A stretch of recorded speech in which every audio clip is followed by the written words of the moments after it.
আসসালামু আলাইকুম। আজকে তৈরি করে দেখাবো সিপি স্টাইলে চিকেন বল। এই চিকেন বলের রেসিপিটি চেষ্টা করেছি খুব সহজভাবে তৈরি করে দেখাতে।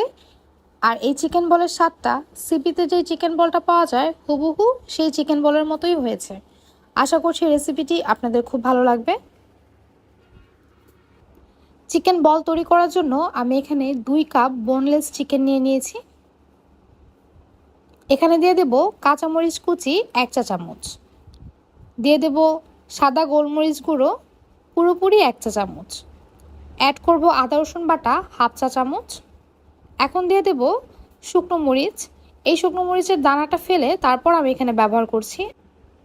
এটা জাস্ট দেখার সৌন্দর্যের জন্য, আপনারা চাইলে স্কিপ করতে পারেন।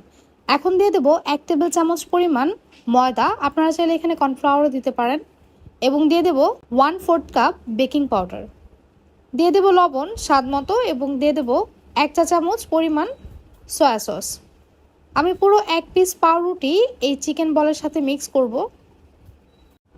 আমি টুকরো টুকরো করে দিয়ে দিচ্ছি পাউরুটিটা।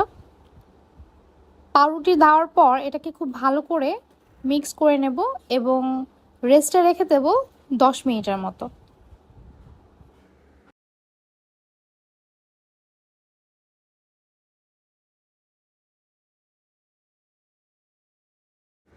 দশ মিনিট পর আমি ব্লেন্ডারে একটি বড় জার নিয়ে নেব এবং সবগুলো ইনগ্রেডিয়েন্টস এই জারের মধ্যে দিয়ে এটাকে খুব ভালো করে ব্লেন্ড করে নেব। যে বাটিতে চিকেনটা ছিল সেই বাটিটা ধুয়ে আমি এখানে প্রায় 1 টেবিল চামচ পরিমাণ পানি দিয়ে দিচ্ছি।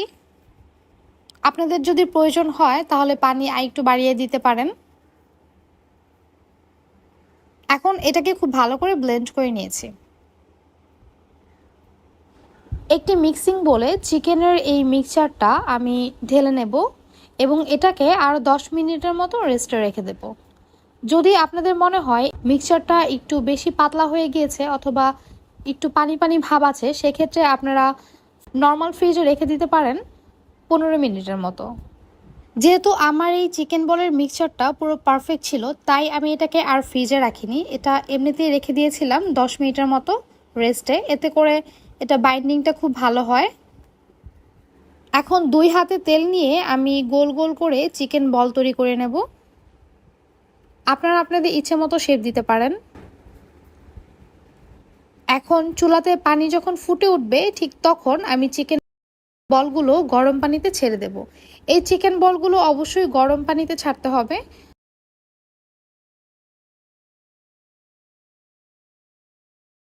এটাকে খুব বেশিক্ষণ সেদ্ধ করার দরকার নেই। যখন দেখবেন চিকেন বলগুলো ওপরে ভেসে উঠেছে ঠিক তখনই এটা তুলে ফেলতে হবে।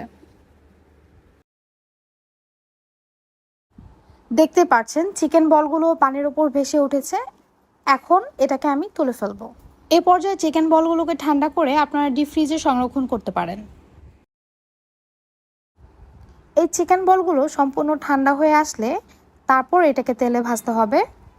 এজন্য কিছুক্ষণ অপেক্ষা করতে হবে। তবে আপনাদের হাতে যদি সময় কম থাকে সেক্ষেত্রে বরফের পানির মধ্যে এই চিকেন বলগুলো ছেড়ে দিতে পারেন। এতে খুব তাড়াতাড়ি চিকেন বলটা ঠান্ডা হয়ে যাবে। আমি গরম থাকা অবস্থায় একটা চিকেন বল আপনাদেরকে কেটে দেখাচ্ছি।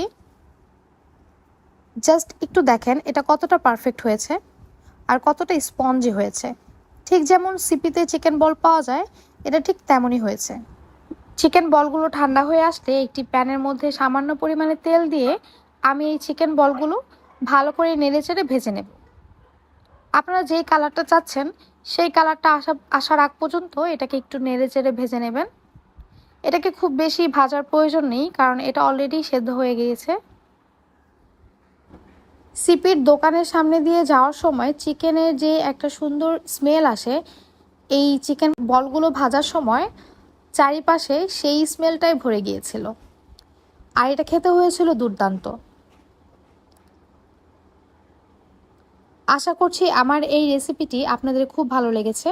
ভালো লেগে থাকলে অবশ্যই আমাকে কমেন্ট করে জানাবেন এবং আমার রেসিপিগুলো খুব বেশি বেশি শেয়ার করবেন।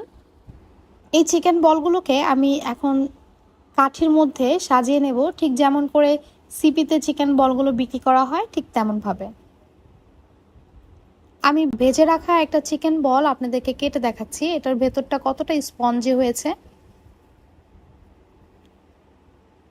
দেখতেই পারছেন এটা ভাজার পরও কিন্তু সেম স্পঞ্জ রয়েছে এটার মধ্যে।